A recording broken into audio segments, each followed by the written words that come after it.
distinguished dignitaries on the dais, Yasmin Taji, Kamala Kannan Thiru ji, esteemed participants from academia, industry,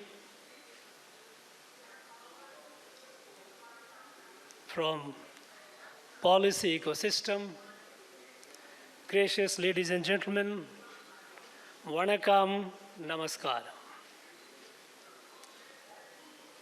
I'm immensely delighted to be part of this event, which Economic Times from time to time conducts in different cities of the country.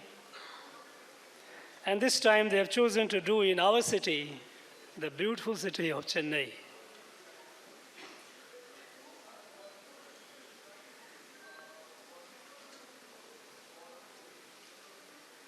Education is the most potent instrument of transformation. We all know that. It's also the most potent instrument of justice, be it social, be it economic, be it political. The promises which our Constitution made, Republic made to the people of our country, Bharat, that they would ensure that every citizen of the country have access to social, economic, and political justice. It all rests on education. And we know that when we talk about education, the most powerful force of transformation is technology. Time to time, the history of humanity, all the watersheds have been with the advent of new technology. Right from earlier days of agriculture, through industrial revolutions, to IT revolutions, to all. And today, the whole world is getting transformed in unimaginable ways with new and new technologies, frontiers of technology. This conference would deliberate, I suppose, on artificial intelligence. How it is transforming, how it can transform, how do we avail of it. We know that the opening speaker mentioned about artificial intelligence as electricity. It is a general purpose technology. Like production of electricity, it has countless applications.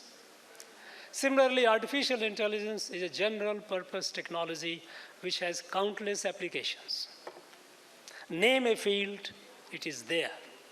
The speed and scale at which it can transform is incredible, never imagined before. Along with that, and often on the back of AI, there are other frontier technologies which are reshaping the world.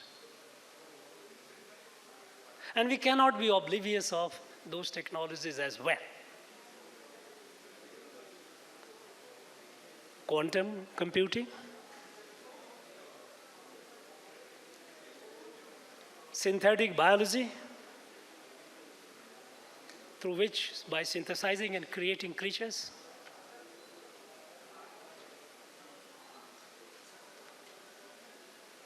nanorobotics.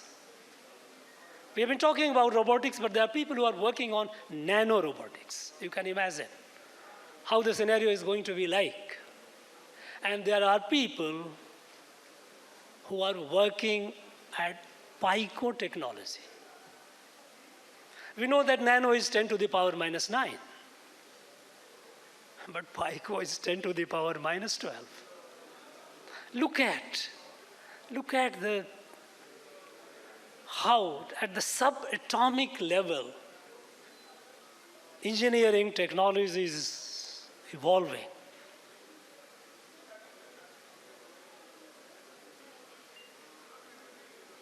With 6G not far apart, far away, augmented reality. It's there, but it's going to be far more powerful. AR, VR, they're going to be far more powerful and far more transformative. All these technologies are not only transforming the world, but they will also determine the balance of power and prosperity. A nation's strength, its prosperity will directly depend on where you are in all these technologies. And here, our country, which we missed many opportunities in the past, we cannot afford to miss anymore. And even when we are talking about artificial intelligence, we cannot afford not to develop our own models. Because we know how vulnerable AI can be to biases. It has to be. We have to develop our own large language models. And we are very happy that today in our country, the power of the youth, the number of startups in artificial intelligence is multiplying, exponentially increasing. Friends, when we talk about the power of education, we must look at how it has transformed Bharat, our country. Because we cannot talk in abstract, it touches everyone's life. How did we get impacted by education post-independence? Friends, if we look at the educational landscape of Bharat, 2020 is the watershed year. Post-independence, the education in our country was a continuation of the colonial education system. Education system designed to fulfill the needs of the colonial masters. It encouraged rote learning. It discouraged critical thinking. It discouraged entrepreneurship. It encouraged obedience, supplication. You get a degree and you fall in line to get a job.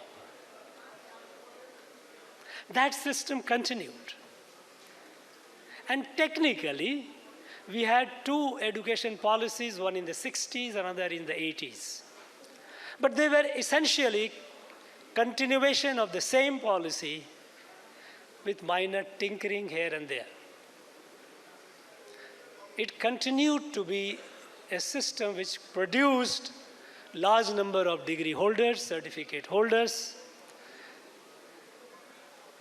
piling the database of employment exchanges, and filling the streets. It was in 2020. And as a result, what happened with all these? Impact of it.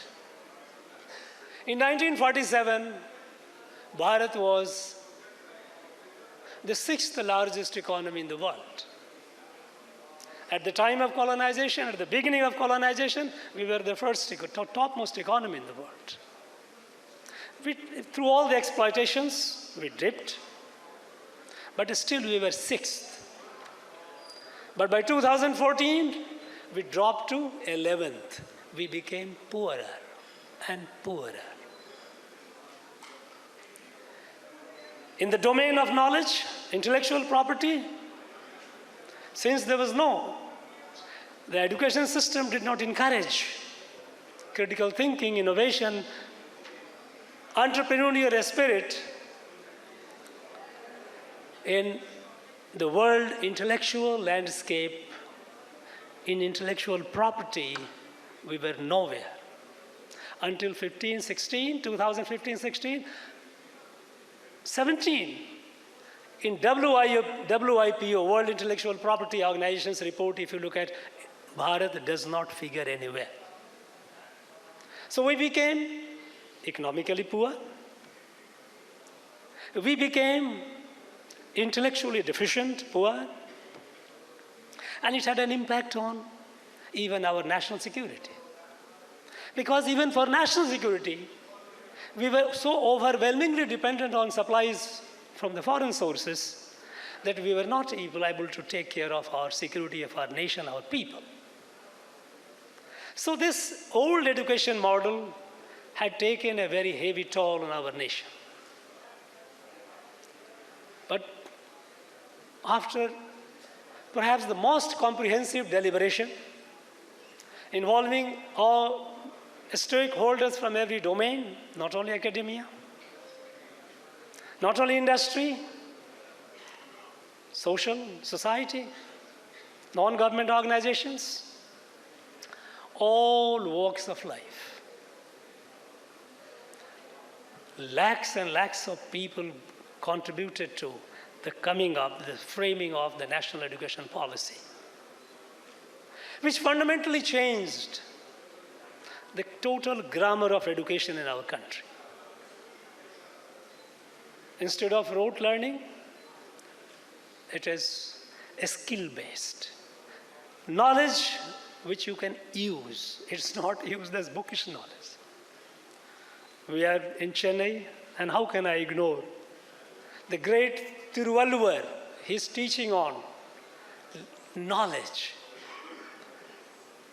Great Saint Thiru says, Kark kasdark karpavai katrapin nirka adarkataka. You acquire knowledge which is useful and live by that knowledge. That knowledge which should be able to sustain you, hold you. The national education policy is essentially meant to create that educational ecosystem where our youth, they come out of it not just flaunting a certificate and begging a job, but with confidence to give job. And this is now transforming within just about half a decade. Look at the transformation.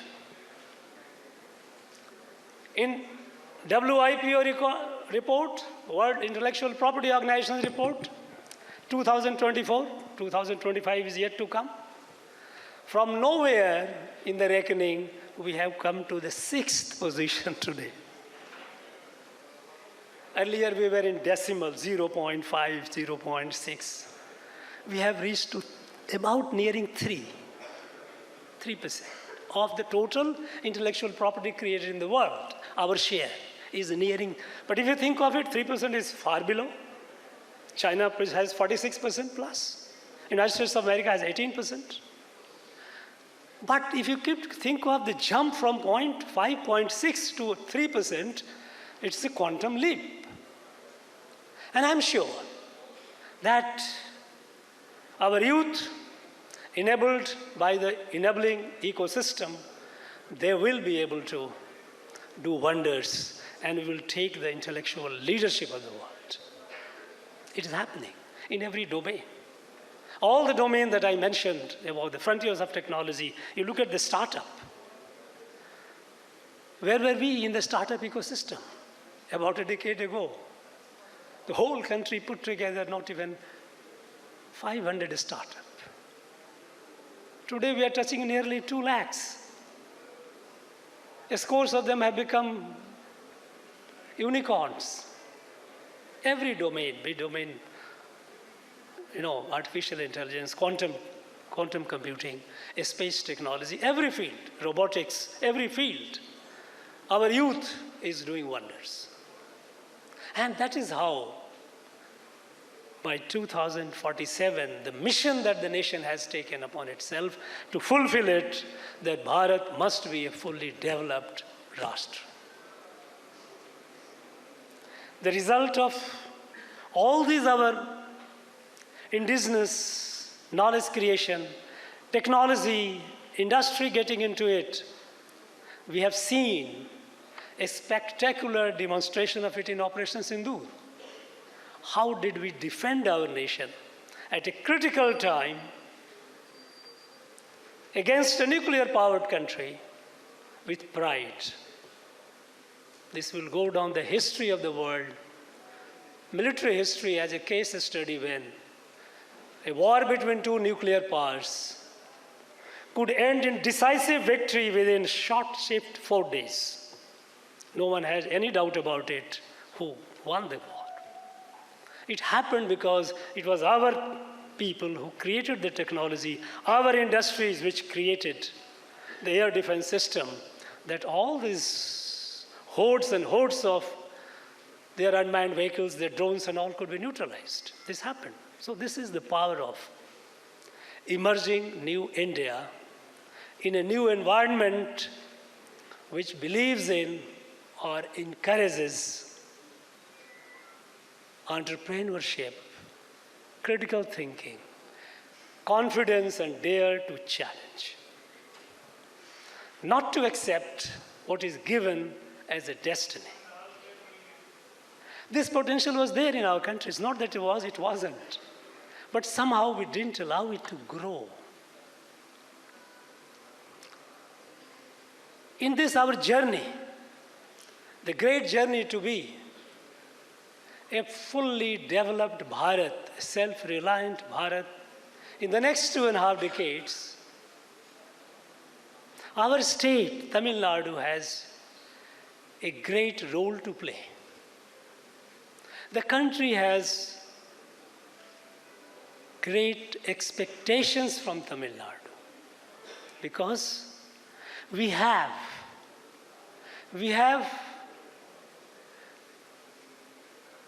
the potential, we have all the ingredients that are essential to be a powerful engine of development and growth. We have among the best of infrastructures, road, rail, airport, seaport, digital, power, every sector. We have a very wide educational network. Schools, colleges, universities, technology universities. And I must, at this moment, remember with a deep sense of gratitude the great leader who laid the foundation of educational prosperity of this state. It was Sri Kamaraj. It was he when he was in the 50s, 53 to almost 63, almost for 10 years. That was the time when he laid the foundation of education.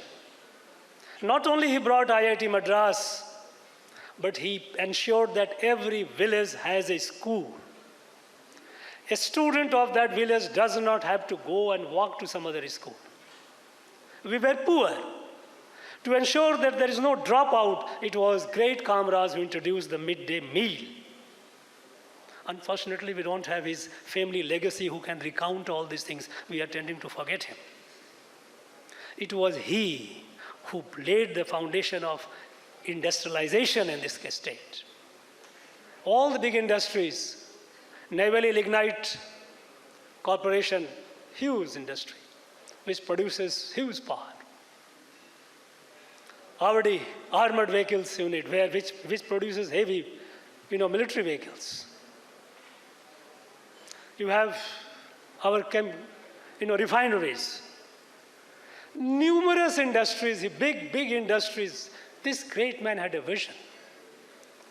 He was not formally educated because he left the school in protest after Jallianwala Bagh. He joined the National Freedom Movement. He could not complete his school. But the great man had a vision, great vision. He laid the foundation of agriculture. The number of dams which he built, I don't think since then anyone has done it anywhere close to that. He was the founder of the modern Tamil Nadu.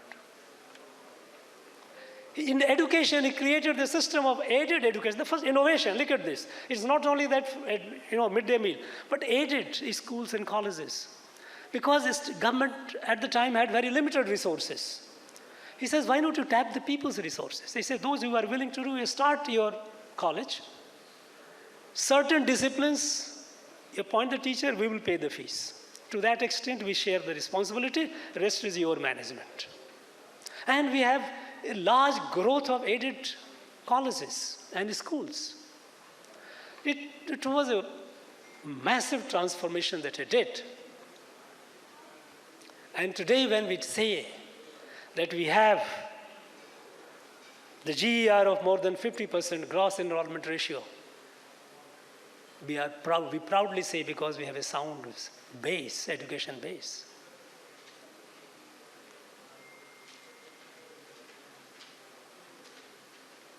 Friends, in all these, there is something that worries us and which we don't talk about. At least I have not heard people in the policy framework or even industry or even in academia. Academia does. But industry and policy, they don't. Society, they talk. And that's a great worry because if it is not corrected, it will, in next 10 to 15 years, it will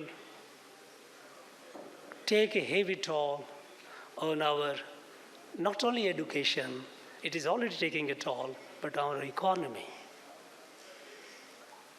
And the worry is a steady marginalization of a poor and the marginalized from education, quality education. In education, we find that the poor and marginalized are being steadily marginalized. I think some of you might be wondering what I'm talking about because there is no voice for them. In our state, it's a dichotomous situation.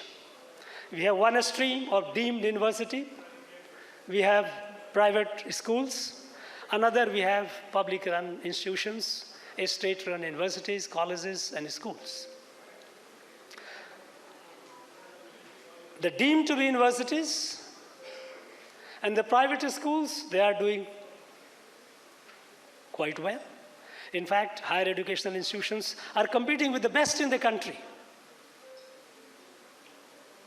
Every year, ever since I came, I started felicitating the top 20 institutions which come in NIRF rank. And it pains me to find that there is hardly anyone from the state-run institutions. So, while in the educational institutions in the non-government domain are competing with the best, those run by the government are declining. Take the case of school education. Because it is the state-run institutions, government-run institutions which cater to the poor and the marginalized. They can't afford the payment of fees going to the private institutions, be it school, be it college. Let us look at this school. We know, look at report of the ASER, Annual Status of Education Report, acknowledged by and large as a very fair scientific way of evaluation. Year on year, we find that in our schools, standards are declining. And the 2024 ASER report says that even fundamental literacy, foundational literacy and foundational numeracy in our schools are very poor, way below students in UP, Bihar, MP. High school students, about 50% plus students, cannot read grade 2 textbook. They cannot do simple subtraction, 2-digit subtraction or addition. But everyone is passing because the policy is everything for everyone, so they must keep passing. And when you pass from a government institution and you go to the college, you get incentive, 1,000 rupees per month, so there is a gross enrollment ratio also increases. But there is a fallacy. Because these people, those who are not getting the right kind of education, they are lacking in the fundamentals, the basics. What is their future? We still have 35% plus our students going for humanities, for arts. A bleak future awaits them. Of this 35%, over 85 to 90% are poor and marginalized. Where are they? What is going to be the future? At the macro level, things will keep improving, we keep shining. But under the belly, you have a large population which is deprived of education. Look at this higher education. Okay? We have the distinction of producing perhaps the single largest number of PhDs. 6,000 to 7,000 PhD we produce every year, our state universities produce. Anyone who sees is very impressive. But there is another side of it. Not even 2% of them are net qualified, net GRF qualified, which UGC sets the eligibility benchmark that a student, aspirant to do PhD must have certain intellectual base through which it can be judged that the student or aspirant is competent or is eligible. Not even 2% are net GRF qualified. As a result, our PhDs are in line for getting class 3, class 4 jobs. It's not a very happy situation. In terms of intellectual property, less said the better. We are very behind. On the other hand, we have institutions in the private domain which are doing very well. Barring a few. Even look at this industry and academia collaboration. While industry is very happy to collaborate with deemed to be universities, I'm not talking about IIT Madras, which holds the flag, but there are deemed to be universities with whom they are very happy to collaborate, but they keep a distance from our state universities. If you leave MIT, Madras Institute of Technology, which is doing phenomenally well, no doubt about it, but the rest, they keep a distance. I ask the industry, why are you not? They say, look, we can't afford to waste our resources. If they are willing to come for one full semester and willing to soil their hand with us, we'll be happy. We may even give them some stipend, honorarium. But not as a visitor, you come to my industry, waste my resources to take you around. We don't want that. Now, this has to change. When I came in 2021, and as a chancellor of the universities, I did the evaluation. And I saw this trend. It was worrisome. And I was surprised, and in fact shocked, that all our state universities were working in silos. No one was talking to each other, even within the state. Let us see. Here, in Chennai, we have IIT Madras, which last year, 2024, they had set the target. Initially in 2023, we were working what is, we fixed the target of 1 patent a day. And you know what they achieved? They got 400 patents in 2024. More than 1 patent a day. Industry collaboration is phenomenal. Every industry likes to cooperate. Across the road, 25-meter road, we have Anna University. They will not talk to IIT Madras. They were not talking among themselves. So I thought, okay, let's bring them together. Let's interact with them. We have central universities, we have central institutions, we have deemed universities doing phenomenally well. So we say, let us have a 2-day conclaves of the vice chancellors of all, a state university, deemed universities, and central universities. 2 days away from Chennai, Ooty, so that you only see each other, interact with each other, you are not distracted. Call people from industries, top people, all over the country. From academia, renowned, principal scientific advisor to the Prime Minister, UGC chairman, they all came. And we tried to improve. And our ranking started improving. Unfortunately, we couldn't keep the pace. Somehow, this year, when the conference, as I said, we do it annually.